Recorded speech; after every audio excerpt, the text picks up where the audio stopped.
6 months passed after the raid on Nexus Station, and the galaxy changed in ways that no one had expected it.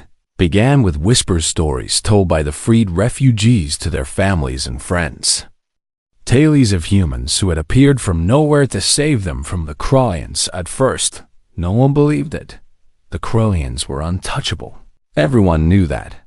And humans were violent monsters who cared only about themselves and their endless wars.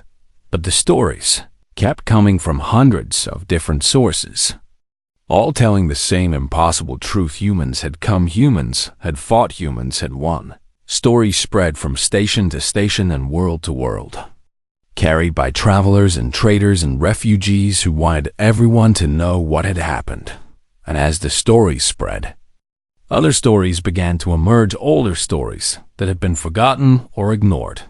There was the human doctor named Catherine Wells, who had stayed on a plague world for 3 years, working without pay to save a species that the Concord had written off as doomed. There was the crew of a human cargo ship that had spent 6 months rebuilding a colony destroyed by an asteroid strike, asking nothing in return except the chance to help. There was the human engineer named James Okonkwo, who had died repairing a space station's life support system, staying behind to finish the job when he could have escaped because there were children on board who needed more time. These stories had always existed, but no one had paid attention to them now. After the Nexus raid, everyone was paying attention.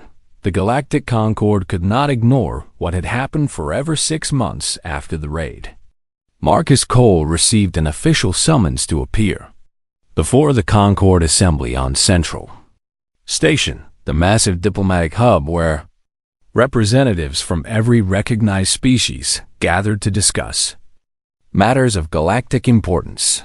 The charge was violation of non-interference laws, and the penalty could be anything from fines to imprisonment to execution. Marcus went alone, leaving Kira and her parents in the care of Sarah Chun, who had promised to protect them if anything went wrong. "Come back," Kira had said as he left, her freckles pale with worry. "Please come back to us." "I will try," Marcus had replied, not wanting to make promises. He might not be able to keep. The assembly hall was enormous, a vast domed chamber filled with floating platforms where the representatives of 1,000 species watched and judged. Marcus stood in the center of the room, feeling very small and very human beneath the gaze of so many alien eyes. The Concord Arbiter, a tall creature that looked like a praying mantis made of crystal, read out the charges in a cold, mechanical voice. "Marcus Cole of Earth," the Arbiter declared, "you stand accused of violating Concord Statute 7 regarding non-interference with sovereign species operations. You stand accused of leading an armed assault on Nexus Station in Krullian territory. You stand accused of theft of Krullian property. How do you answer these charges?" Marcus took a deep breath. "I answer that every charge is true," he said clearly. "I did all of those things and I would do them again." A murmur rippled through the assembly. "The accused admits guilt," the Arbiter noted. "Does the accused have anything to say before sentencing?" Marcus opened his mouth to speak, but before he could say anything, a commotion erupted on one of the floating platforms. A Velith representative was rising to his feet. Marcus recognized him from pictures as Kira's uncle, a diplomat of some importance in Velith society. "I move to dismiss all charges against the human Marcus Cole," the Velith announced, his voice ringing through the hall. "And I further move that the Assembly reconsider humanity's application for full Concord membership." The Assembly exploded with noise, shouting, and protests and demands. For order, the Arbiter raised a limb for silence. "On what grounds does the Velith representative make this motion?" the Arbiter asked. "On the grounds that humanity has demonstrated qualities that this Concord has long claimed to value but rarely displays," the Velith replied.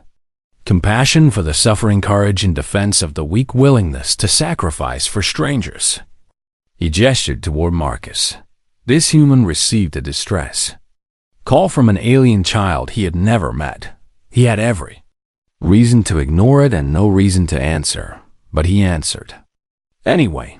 And when he learned that her parents had been taken by slavers, he did not abandon her. He gathered others of his kind and went to save them. The Valetha's voice grew stronger. 3 humans died in that rescue. They died for people who were not their species, not their nation, not their family. They died because they believed it was right. Can any species here claim they would do the same? Silence fell over the assembly. Then another voice spoke up, a representative from a species Marcus did not recognize.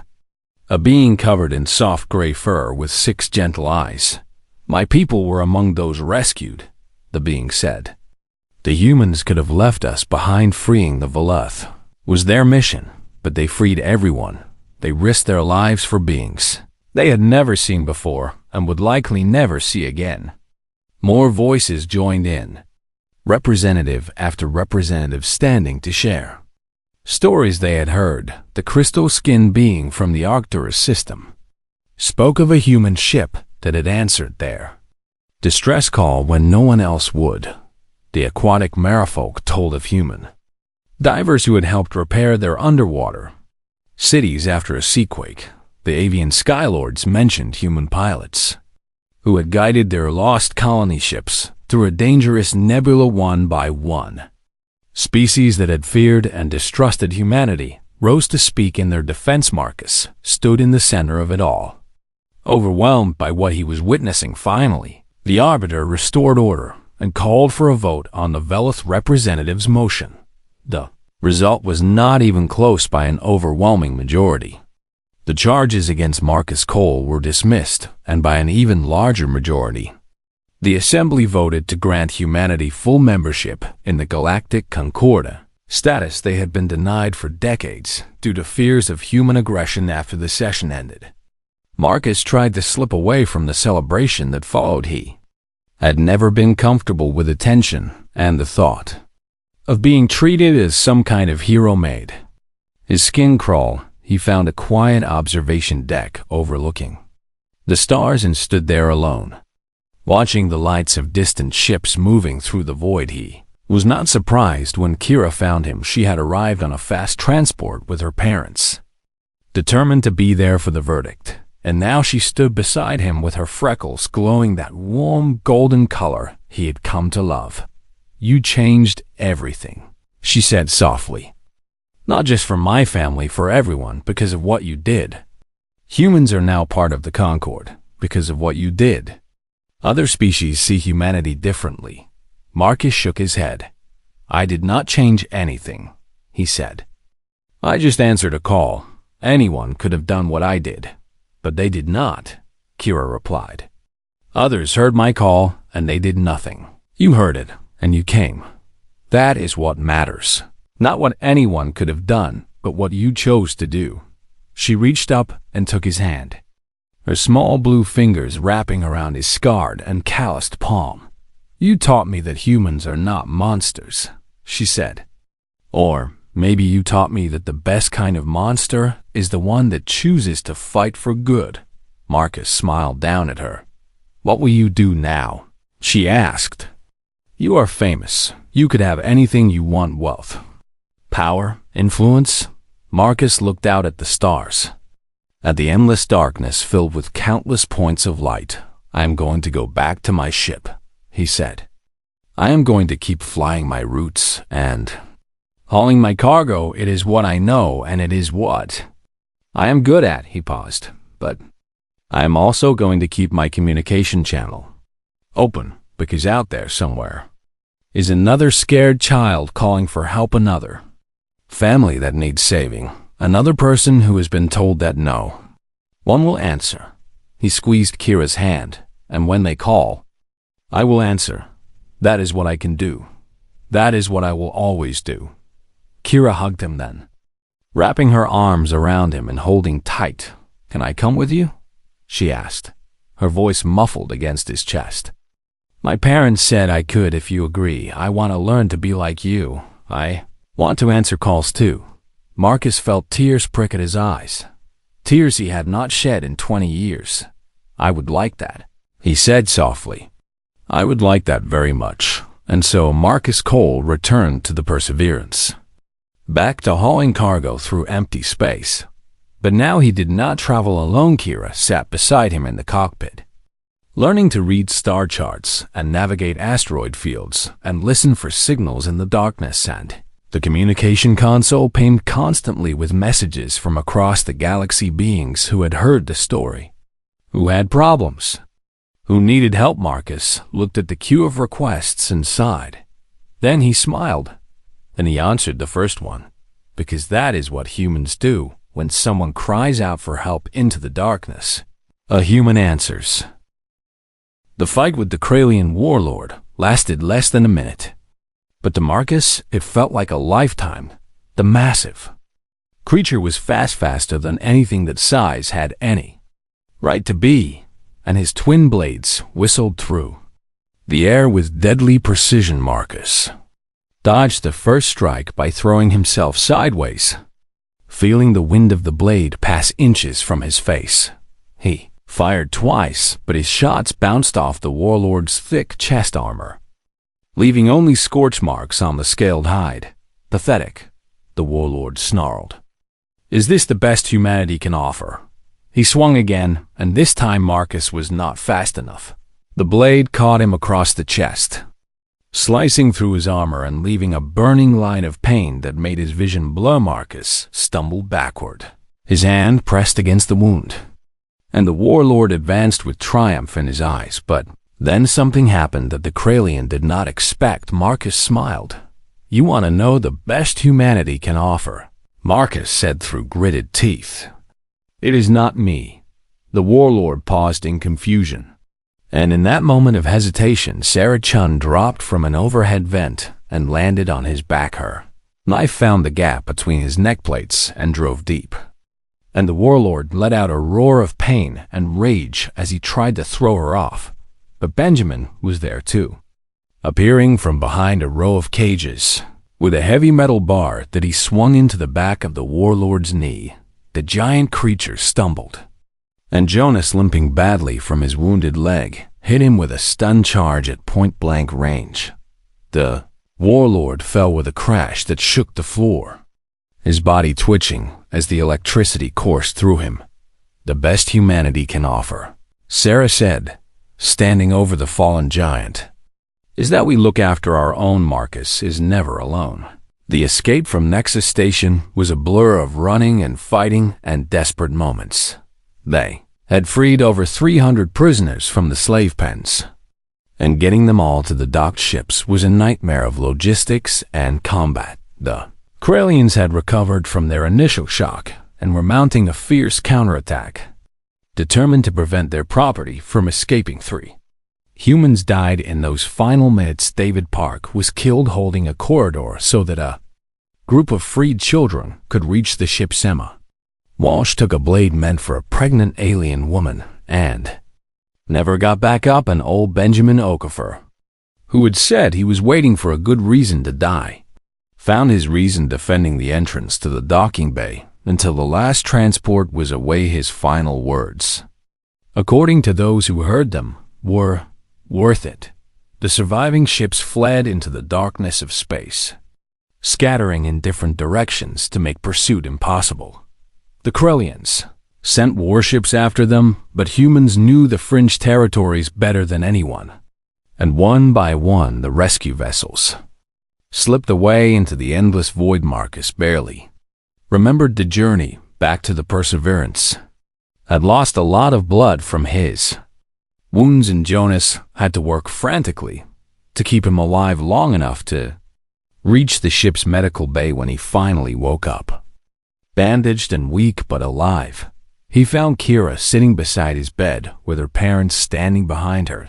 The little Velith girl's freckles were glowing that warm golden color of hope, brighter than he had ever seen them. You did it, she whispered, her voice thick with emotion. You actually did it. We did it, Marcus corrected weakly.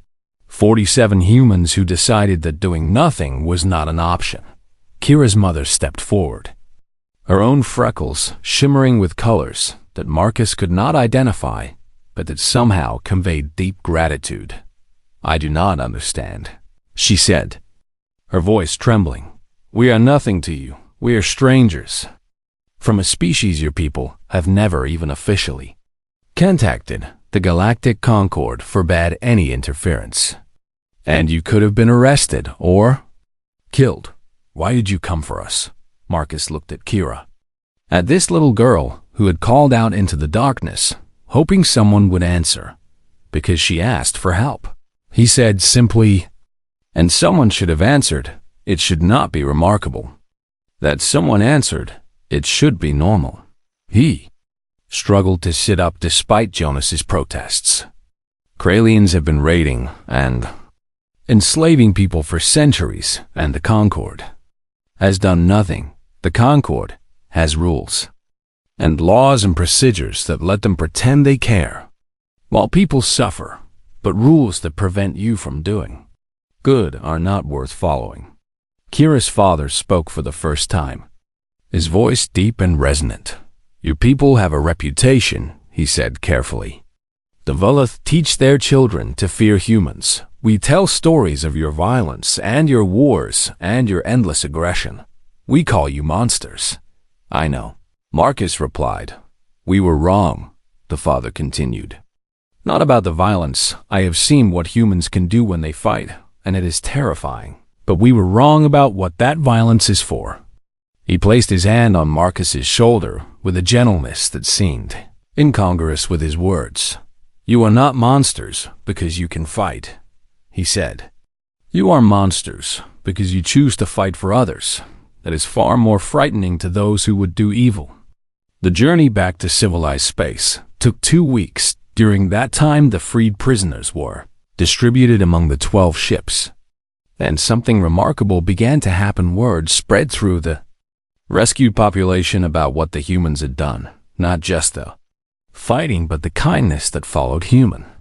Crews gave up their beds for exhausted refugees. Human cooks learned to prepare foods that their passengers could eat. Human medics worked around the clock to treat wounds and illnesses that they had never seen before. And when the ships finally reached a Concord station and the refugees disembarked, they did not want to leave.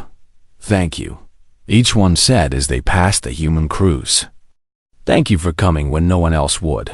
Some of them wept. Some of them embraced the humans who had saved them. One elderly alien, so old that his species name for him translated roughly to Ancient One, took Marcus's hand and held it for a long moment. "I have lived for 400 years, he said quietly.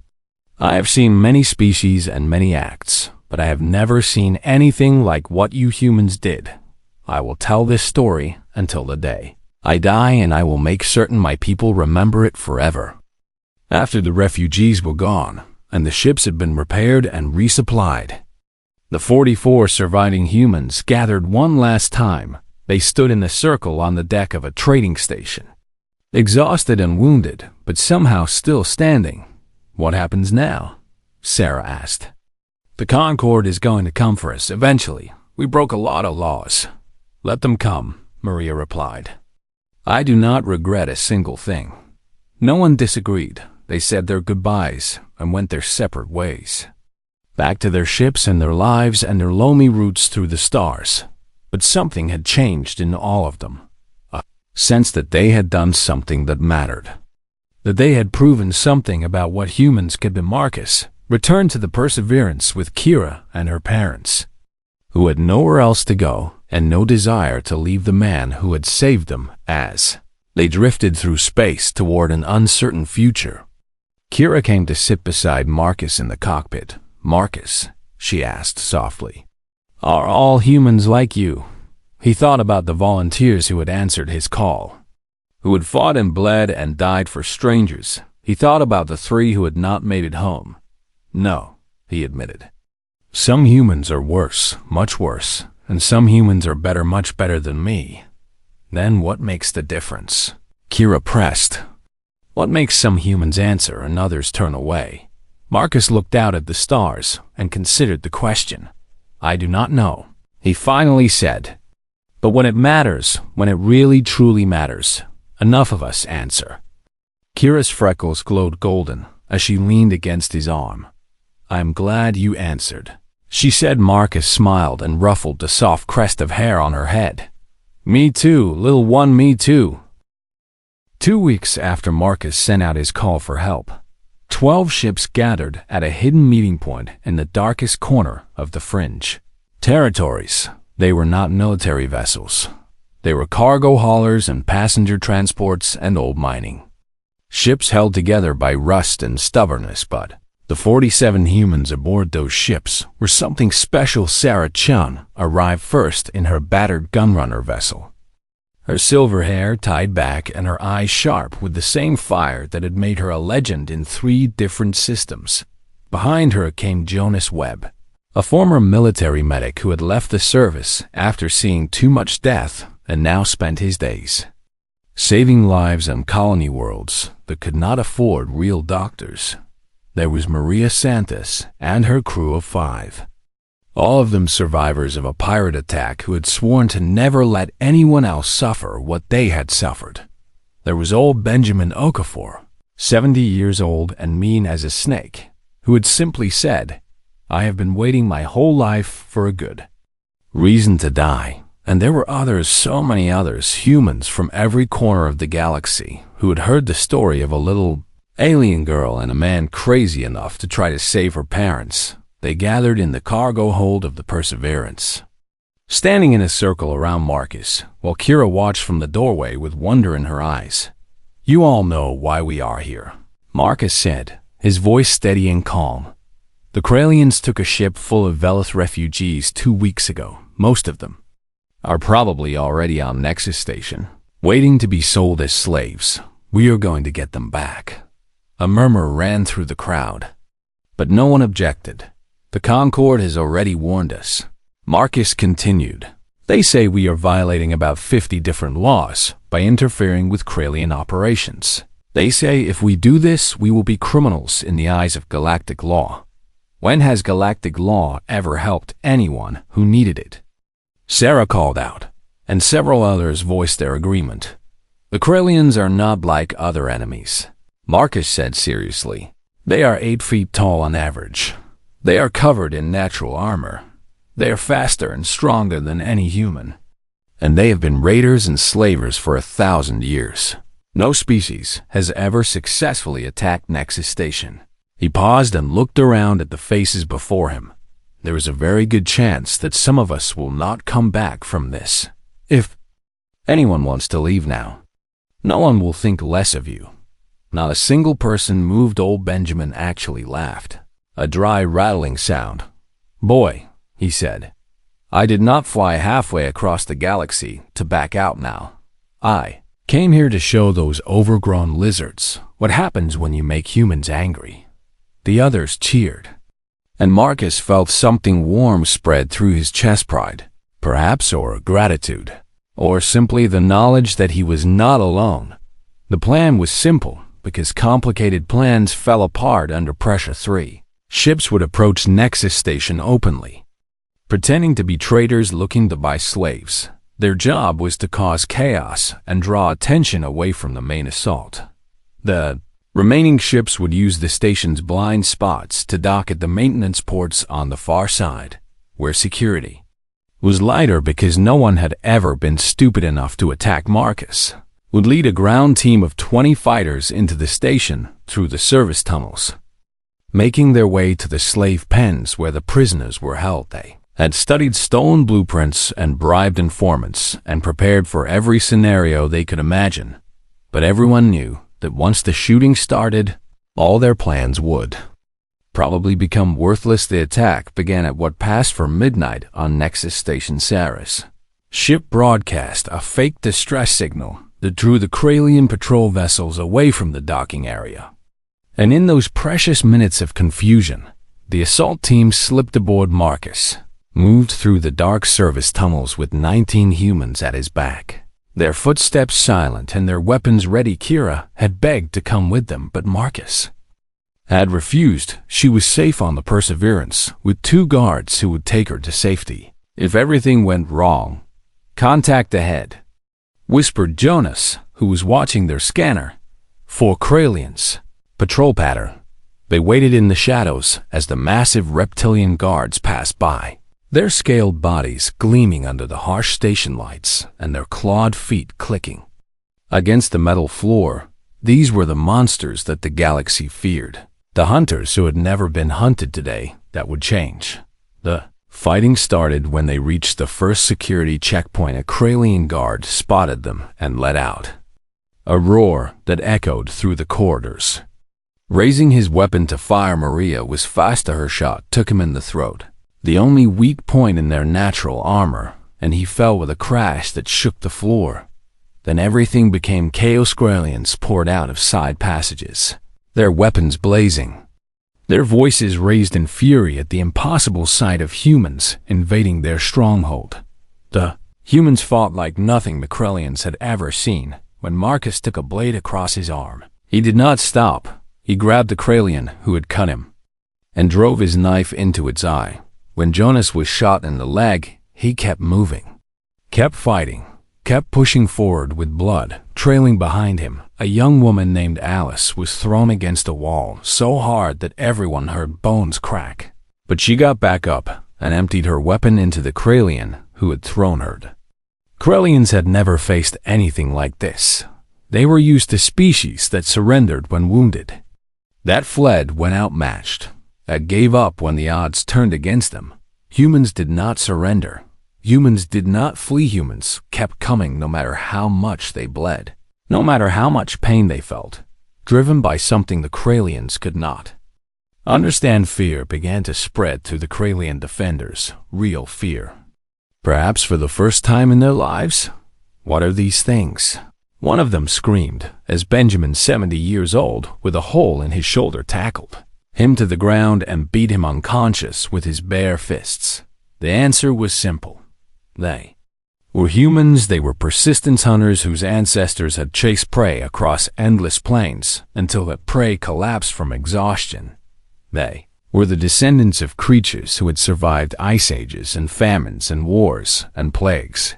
They were the children of a species that had looked up at the stars and said, "We will go there," and then actually done it. And today they were very angry. Marcus and what remained of his team finally reached the slave Penzay, massive chamber filled with cages where hundreds of beings from dozens of species huddled in fear.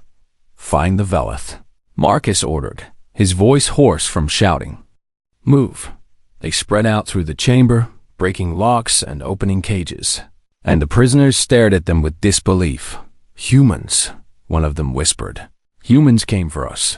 Marcus found them in the back corner. 2 adult Velith huddled together, their blue skin pale with malnutrition and their freckles dim with despair. "Are you Kira's parents?" he asked urgently. The female Velith looked up at him with eyes that had lost all hope, and then that hope flickered back to life. "Kira," she breathed. "Our Kira, she is alive. She is safe on my ship," Marcus said. "And I am getting you out of here. Can you walk?" Before they could answer, a massive shadow fell across the chamber. A Kralian warlord stood in the doorway, easily 9 feet tall, covered in battle scars, with eyes that burned with rage. One human. The warlord growled, stepping forward with a blade in each hand. "You dare invade my station. You dare free my property. You will die screaming for this insult." Marcus was exhausted and wounded, and alone his team was scattered throughout the chamber, helping prisoners escape. He raised his weapon anyway. "Maybe," he said, blood dripping down his face, "but I am going to take you with me. That is the human way. We do not know when to quit." The warlord laughed and charged, and Marcus met him head-on. The first night aboard the Perseverance was the longest of Marcus Cole's life. Though not because of any danger or emergency, he gave Kira his own bed in the small cabin at the back of the ship, wrapping her in the warmest blankets he had and leaving a light on because he could see how the darkness frightened her. She did not sleep. He could hear her moving, restlessly through the thin walls. And sometimes he heard soft sounds that might have been crying. Marcus sat outside her door all through the night, his back against the cold metal wall and his eyes fixed on nothing, just so she would know someone was there. When morning came according to the ship's clock, he knocked gently and asked if she was hungry. Kira emerged slowly, her large dark eyes scanning the corridor as if she expected an ambush at any moment, her bioluminescent freckles still pulsing with that nervous purple light. "What do you eat?" Marcus asked as he led her toward the small kitchen area. "I have many different things, but I do not know what is safe for your people." Kira's species, he learned, were called the Velith, and they were strict herbivores who could not digest meat or animal products of any kind. Fortunately, Marcus had plenty of dried fruits and vegetables in his cargo hold supplies. He had been transporting to a mining colony where fresh food was worth its weight in gold. He prepared a simple meal of rehydrated fruits and grain porridge, and he watched with quiet satisfaction as Kira ate like she had not seen food in days. "How long were you in that pod?" he asked gently. 6 days, Kira replied between bites, her voice still small and cautious. The emergency supplies ran out on the 4th day. 6 days alone in the darkness of space. A child with no food and dwindling hope. The thought made Marcus feel sick with anger at whatever had put her there. "Kira," he said carefully, "can you tell me what happened? How did you end up in that escape pod?" The little Velith girl stopped eating, and her freckles shifted to a deep blue that Marcus was beginning to understand meant sadness. "We were refugees," she began, her voice trembling. "My family was traveling to a new colony because our homeworld became too dangerous. There were many of us on the ship. Maybe 200 Velith looking for a better life." She paused, and her hands began to shake. Then the Kralians came. Marcus felt his blood run cold at that name. The Kralians were known throughout the galaxy as the cruelest species in existence. Massive reptilian predators who had built an empire on slavery and suffering. They raided ships and colonies, taking prisoners to sell in their markets where sentient beings were bought and sold like animals. The Galactic Concord condemned them publicly, but did nothing to stop them. Because the Kralians were powerful and violent, and no one wanted to start a war they might not win, they boarded our ship. Kira continued, tears beginning to form in her eyes. They were so big and so fast, and they had weapons that made terrible sounds. Everyone was screaming and running, but there was nowhere to go. She looked up at Marcus with an expression that shattered his heart. "My mother grabbed me, and my father fought the Kralians to give us time. He was not a warrior. He was a teacher, but he fought anyway. My mother put me in the escape pod and told me to be brave. And then she went back to help my father." The tears were flowing freely now, floating away in the recycled air of the ship. The pod launched before I could stop it, and I watched through the window as the Kralian ship captured ours. I called for help for 6 days, but no one came. I thought no one would ever come. Marcus moved to sit beside her, and very slowly, giving her every chance to pull away. He put his arm around her small shoulders. To his surprise, she leaned into him, her blue skin cool against his warmth, and she cried the way only a child who has lost everything can cry. "I am here now," Marcus said quietly. "You are safe." They sat like that for a long time until Kira's tears finally stopped and her freckles settled into a calmer shade of purple. "What will you do with me?" she asked, and there was a resignation in her voice that no child should ever have. "Will you take me to a Concord station?" They put refugees in camps where you wait for years and years, and no one cares about you." Marcus had been thinking about exactly that question all through the night. The safe thing would be to drop her at the nearest station and let the bureaucrats handle her case. He would lose time. and money, but he could get back to his life. Back to the empty routine that had kept him going for 20 years, but looking at this little girl with her sad eyes and her broken hope, he knew he could not do the smart thing. "Kira," he said slowly, "do you think your parents might still be alive?" Her freckles flickered with something that might have been hope quickly suppressed. "The Corellians do not usually kill their prisoners," she said. "They are worth more alive, but no one has ever rescued anyone from the Corellians, their slave. Markets are on a station called Nexus in the Fringe Territories, and everyone is too afraid to go there." "Everyone," Marcus repeated, and something hard and determined began to form in his chest. He stood up and walked to the communication console, pulling up his contact list names and frequencies. He had collected over 20 years of working in the gray spaces between law and chaos. "Marcus," Kira said uncertainly. "What are you doing?" "I am calling in some favors," he replied. "I know people, humans mostly, who owe me debts or who might just be crazy enough to help." Kira's eyes went wide with disbelief.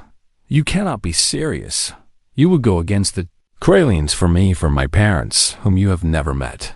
Marcus turned to look at her, and his expression was something Kira had never seen on any face before, fierce and gentle at the same time. Angry and kind in equal measure. "When you sent out that distress call," he said, "you asked if anyone was there. You asked for help, and I answered. I am not going to stop answering now just because it gets harder." "But the Corellians," Kira protested, her freckles flashing with fear. "Everyone is afraid of them. They're monsters." Marcus smiled then. And it was not a nice smile. It was the smile of a predator who had just chosen his prey. "Good," he said. "Let them be monsters. They have never met anything that was not afraid of them. They have never met humans who had a reason to fight." He began typing messages to old friends scattered across the galaxy, veterans of wars long finished, outcasts who lived on the edges of society, mercenaries with hearts they pretended not to have, and idealists who still believed in foolish things like justice. "My people," Kira said quietly, "they say humans are the most dangerous species because you never stop. They say you are persistence hunters who will chase prey until it dies of exhaustion. They say you do not know how to quit." Marcus nodded as the first reply came through an old friend named Sarah, who ran guns in the outer colonies and who simply wrote, "Count me in. Your people are right." Marcus said, "We do not know how to quit, and for the Corellians, that is about to become a very big problem." Kira stared at him with those enormous dark eyes, and for the first time since he had found her, her freckles began to glow with a soft, warm gold that he had not seen before. It was the color of hope. "You are strange," she said softly. "You are not like the monsters from the stories." "Maybe I am exactly like the monsters from the stories," Marcus replied with a gentle smile. "Maybe your people just never met the kind of monster that fights for something good." And as more replies came in, more humans answering the call, Kira began to believe that maybe, just maybe, she might see her parents again. The cargo ship Perseverance drifted through the empty darkness of space, its engines humming a lonely song that only Marcus Cole could hear. He sat alone in the cockpit, watching the stars pass by like distant fireflies frozen in time. And he thought about how 20 years of hauling cargo between mining colonies had turned him into something like a ghost, always moving, never staying. Known by few and missed by none, Marcus was 42 years old, with gray streaks in his dark hair and tired lines around his eyes that spoke of too many sleepless nights and too many close calls with pirates and asteroid storms. His ship was old but reliable, held together by spare parts and stubborn will, and it was the only home he had known since leaving Earth behind all those years ago. Route he traveled was one of the loneliest in the galaxy, cutting through uncharted asteroid fields where no sane pilot would venture without good reason. But Marcus had stopped being sane long time ago, according to most people who knew him. He was 3 days from his destination when his ship's computer suddenly beeped with an alert that made him sit up. Straight in his chair, unknown signal detected, the artificial voice announced in its flat mechanical tone. Origin point approximately 40,000 kilometers to starboard. Signal appears to be a distress call. Marcus frowned and pulled up the scanner display, watching as the computer tried to make sense of the weak and broken transmission that flickered across his screen like a dying heartbeat. The signal was not human in origin. That much was clear from the strange patterns and frequencies that his equipment struggled to decode. Most spacers in this part of the galaxy would have ignored such a signal without a second thought. And Marcus knew all the reasons why that would be the smart choice. Alien distress calls in lawless space were often traps set by pirates who preyed on kind-hearted fools. And the Galactic Concord had strict laws about interfering with species that humanity had not officially contacted.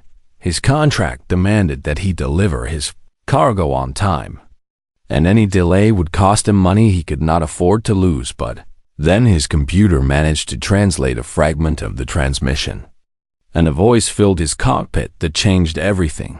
"Please," the voice said, small and trembling and young. "Is anyone there? I'm so scared. I am alone. Please help me." Marcus felt something twist in his chest, something he thought he had buried long ago beneath layers of cynicism and survival instinct. The voice belonged to a child. He was certain of that. Even though it was alien and strange, he could hear the fear in every broken word, the desperate hope of someone who had been calling into the void for far too long and expected no answer. His hands moved before his mind could catch up, entering new coordinates into the navigation system and turning the Perseverance away from its planned course. "Computer," he said, his voice rough with something he could not name, "track that signal and take us to its source. This action will delay arrival at destination by approximately 18 hours, the computer warned. Additionally, the signal originates from within an uncharted asteroid field with significant navigational hazards. "I heard you the first time," Marcus replied. "Do it anyway." The ship banked hard to starboard, and Marcus watched the stars wheel around him as he headed into danger for the sake of a voice he did not know. It took him 4 hours to navigate through the treacherous maze of spinning rocks and hidden debris, and twice he had to make emergency maneuvers that pushed his old ship to its limits. But finally, his scanners found what he was looking for: a small escape pod wedged into a crater on the surface of a massive asteroid, its emergency lights blinking weakly in the eternal darkness. Marcus suited up and made his way to the airlock, his heart beating faster than it had in years as he prepared to step out into the void. The walk across the asteroid's surface was slow and careful, his magnetic boots clicking against the rock with each step as he approached the damaged pod. Through the small viewport, he could see movement inside, a huddled shape pressed against the far wall. Trembling visibly, even from this distance, he reached the emergency release and pulled it hard. And with a hiss of escaping air, the pod door slid open. What he saw inside made him freeze in place. The creature was small, no larger than a human child of 7 or 8 years old, with skin that glowed a soft luminescent blue in the darkness. Large dark eyes stared up at him, filled with tears that floated away in the low gravity like tiny crystals. And across her cheeks and arms were patterns of bioluminescent freckles that pulsed rapidly with what Marcus could only assume was fear. She was wrapped in a thin blanket that looked like it had once been part of a larger garment, and her small hands were pressed against the wall behind her as if she was trying to push herself through it to escape. When she saw his human face through the helmet visor, she let out a small cry of terror, and her freckles flashed bright white. "No," she whimpered, her voice the same one that had called out through the darkness. "Please no, do not hurt me." Marcus felt his heart break at the sight of such fear in a creature so young. He knelt down slowly, making himself as small and unthreatening as possible. And then he did something that went against every rule of space survival he had ever learned. He reached up and removed his helmet, exposing his face to whatever atmosphere remained in the pod, trusting that if she had survived this long, the air must be breathable. "Hey there," he said softly, his voice gentle in a way he had almost forgotten he could manage. "I am not going to hurt you. I heard your call, and I came to help." The girl stared at him with those enormous dark eyes, her freckles still pulsing with fear, but perhaps a little slower than before. "You came," she whispered, and the disbelief in her voice was painful to hear. "You actually came." "Of course I came," Marcus said, extending his hand toward her with the palm open and facing up. "What is your name, little one?" She hesitated for a long moment, her eyes darting between his face and his offered hand as if she expected a trick. "Kira," she finally said, her voice barely above a whisper. "My name is Kira." "That is a beautiful name," Marcus replied with a small smile. "I am Marcus. Can you come with me? Kira, my ship is warm, and I have food and a safe place for you to rest." Kira did not move, and when she spoke again, her words made Marcus understand why she was so afraid. "You came," she repeated. "But humans are supposed to be monsters. My people say that humans are the most dangerous creatures in the galaxy. They say you hunt and kill, and never stop until your prey is dead." Marcus let out a slow breath and kept his hand extended. "Patient and steady, I have heard those stories too," he admitted. "And maybe some of them are true. Humans have done terrible things, just like every other species in this universe. But we have also done good things, kind things, brave things, and right now, this human just wants to help a scared little girl find her way home." Kira looked at him for what felt like an eternity, and Marcus could see the war happening behind her eyes, the fear she had been taught, fighting against the hope she so desperately needed finally. Slowly, her small blue hand reached out and touched his. Her fingers were cool against his skin, and her freckles began to shift from white to a softer purple that Marcus hoped meant she was starting to feel safe. "Okay," Kira whispered. "I will come with you, Marcus," and as he helped her out of that broken pod and carried her across the asteroid toward his ship, Marcus Cole realized that his life had just changed forever in ways he could not begin to imagine.